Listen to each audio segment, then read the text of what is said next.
السلام عليكم الاخوان، مرحبا بكم في فيديو جديد.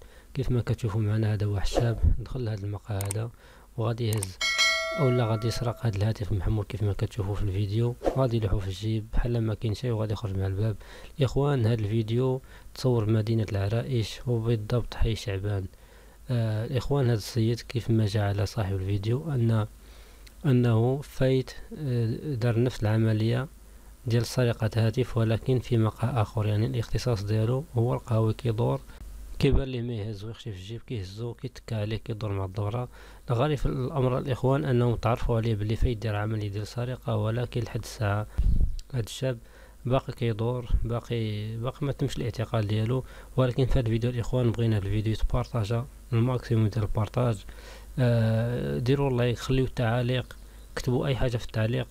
اللي عنده شي جروبات يبارطاجي فيهم هذا الفيديو. المهم خاصو يوصل اكبر عدد ديال البارطاج باش يوصل اكبر عدد ديال المشاهده، وفي الاخير خاصو يتشد باش ياخذ الجزاء ديالو.